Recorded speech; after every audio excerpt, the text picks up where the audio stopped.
Hello दोस्तों, कैसे हैं आप सभी। स्वागत है आप सभी का आपके अपने YouTube channel study blog with Shivendra पर। आज फिर एक नए लीगल जॉब नोटिफिकेशन के साथ आपके सामने आए हैं हम इस वीडियो में, तो आखिर तक हमारे साथ बने रहिएगा। देखिए, आज का जो हमारा नोटिफिकेशन रहेगा जिस वैकेंसीज़ का, वो आपकी वैकेंसी निकली है हिंदुस्तान कॉपर लिमिटेड के अंतर्गत। और ये आपका notification for appointment on supervisor की ये ईओ ग्रेड की पोस्ट रहने वाली है।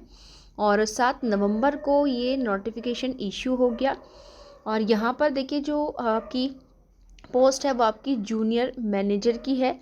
और अलग अलग डिसिप्लिन के लिए कैडर के अंतर्गत अलग अलग एलिजिबिलिटी क्राइटेरिया के लिए, जैसे मैं शुरुआत में आप लोगों से कहती हूँ कि देखिए, हम जिन वीडियोस का नोटिफिकेशन लेकर आते हैं वो ऐसा नहीं कि लॉ वालों के लिए तो देखिए स्पेशली रहती है, लेकिन वहाँ कोई ऐसी जॉब होगी जिसमें केवल लॉ वालों के लिए अपॉर्चुनिटी होती है। हम केवल जानकारी लॉ वालों के लिए देते हैं, लेकिन वहाँ अदर भी फील्ड से संबंधित यानी कि अलग भी डिपार्टमेंट के लिए वैकेंसीज निकलती हैं। चाहे आप सिविल इंजीनियरिंग हो, चाहे टेक्निकल हो, अब कोई भी आपका फील्ड हो, चाहे इकोनॉमिक का हो, ठीक है, साइंस बैकग्राउंड हो, अलग अलग क्षेत्र के लिए देखिए वैकेंसीज निकलती हैं। तो यहाँ भी अलग अलग डिपार्टमेंट के अंतर्गत अलग अलग फील्ड में आपकी वैकेंसीज, अलग अलग एजुकेशन क्वालिफिकेशन वाले स्टूडेंट्स के लिए अलग अलग वैकेंसीज यहाँ पर निकली हैं। तो इसमें जो आप फॉर्म फिल कर सकते हैं, ये आपकी ओपनिंग डेट जो है ये आपकी 27 नवंबर से शुरू हो गई भाई, और 17 नवंबर तक आप भर सकते हैं, ठीक है। इनकी वैसे तो जो इशू हो गया था नोटिफिकेशन आपका 7 नवंबर को हो चुका है, लेकिन जो इसमें आपकी ओपनिंग डेट होगी एडमिशन की, एप्लीकेशन फॉर्म फिल करने की, वो 27 नवंबर से आप फिल कर सकते हैं। और 17 दिसंबर तक इसमें फिल की जाएगी। अब यहाँ पर देखिए, जैसे मैंने कहा था, अलग अलग डिसिप्लिन कैडर के अंतर्गत वैकेंसी दे रखी हैं। Discipline cadre wise vacancy breakup with reservation के साथ है। देखिए, तो आपका माइनिंग हो गया, जियोलॉजी हो गया, सर्वे हो गया, एनवायरनमेंट है, इलेक्ट्रीशियन है, मैकेनिकल है, सिविल है, मिनरल प्रोसेसिंग है, फाइनेंस है, एचआर है, एडमिन है, लॉ वालों के लिए। ये 12th नंबर पर है आपकी लॉ वालों के लिए है, और मटेरियल्स एंड कॉन्ट्रैक्ट्स वालों के नीचे है। तो हमारा मेन पर्पज़ तो भाई किस चीज़ के लिए है कि लॉ वालों के लिए अच्छी खबर देना, बताना। तो यहाँ लॉ वालों के लिए देखिए, वैसे तो 3 वैकेंसी हैं, क्योंकि लॉ के फील्ड में नॉर्मली वैकेंसी बहुत कम ही आती है, लेकिन यहाँ रेयर फिर भी देखिए 3 है। तो काफ़ी ऐसे कैंडिडेट्स होंगे जो इस फॉर्म को फिल करेंगे भी, और 3 वैकेंसीज में भी उनका सिलेक्शन होगा। ओके, तो इस तरीके से कुल मिलाकर अलग अलग फील्ड के अंतर्गत यहाँ पर 64 वैकेंसीज हैं। अगर हम सबसे ज़्यादा देखें तो माइनिंग वाले फील्ड के अंतर्गत निकली हुई हैं। ठीक, अब आगे ये देखिए, रिजर्वेशन क्राइटेरिया है, ये आप चेक कर सकते हैं कौन किस कैटेगरी के अंतर्गत यहाँ पर आ रहा है भाई। और ठीक है, अब देख लेते हैं एलिजिबिलिटी क्राइटेरिया, क्वालिफिकेशन क्या रहने वाली है और एक्सपीरियंस क्या रहने वाला है। तो हम यहाँ पर ये देखते हैं लॉ वालों के लिए आखिर क्या क्या मांगा हुआ है, क्या कोई एक्सपीरियंस है। तो देखिए, यहाँ पर इन्होंने 2 तरीके से मांगा है और करके। एक तो ये कह रहे कि आप ग्रेजुएट होने चाहिए with 5 years experience in the relevant field. Relevant field का मतलब क्या भी, लॉ वाली वैकेंसीज हैं, तो इस तरह के फील्ड में ही आपको 5 साल का एक्सपीरियंस होना चाहिए।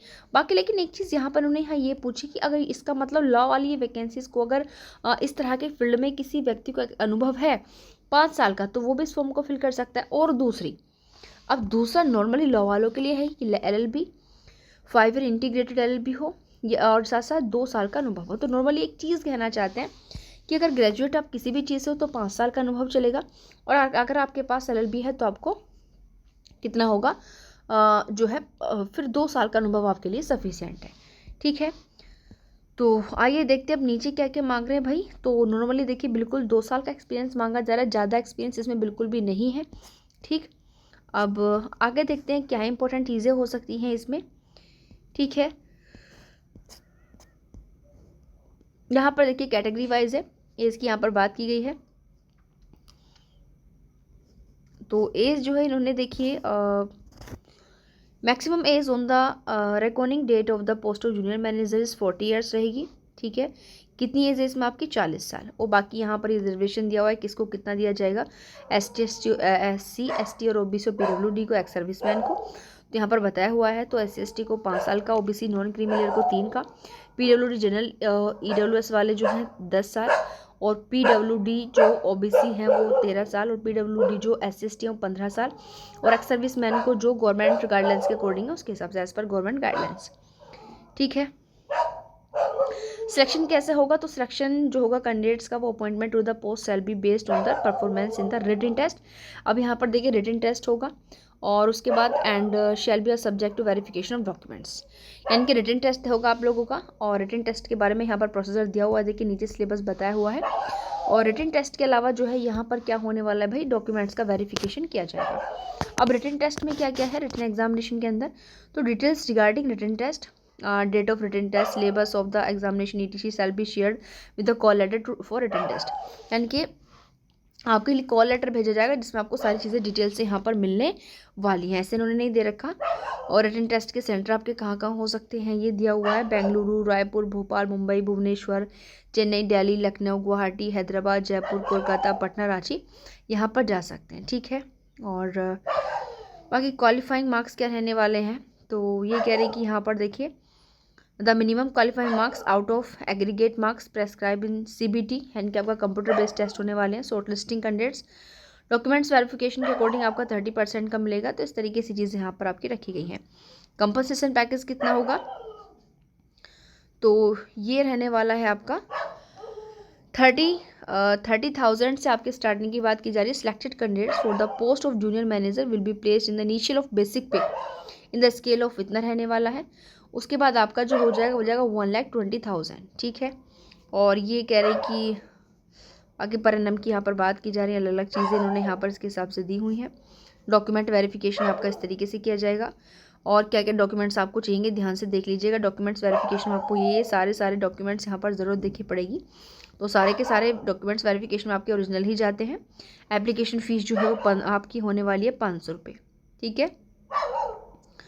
और आई होप जो भी ये आपकी यहाँ पर हाउ टू अप्लाई करने का तरीका है, आपकी वेबसाइट दी हुई है जहाँ पर जाकर आपको लिंक मिलेगा, आप अपना फॉर्म फिल कर सकते हो, ठीक। और 17 दिसंबर फॉर्म फिल करने की लास्ट डेट है। आई होप, मुझे लगता है कि जो भी देखिए महत्वपूर्ण इंस्ट्रक्शंस था वो मैं सारा बता चुकी हूँ।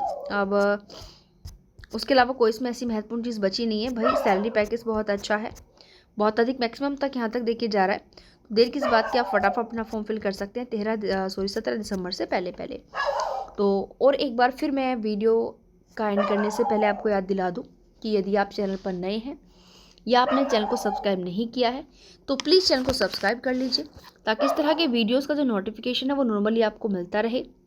क्योंकि देखिए ये वो नोटिफिकेशंस होते हैं जिनकी जानकारी हमको जल्दी से नहीं हो पाती है।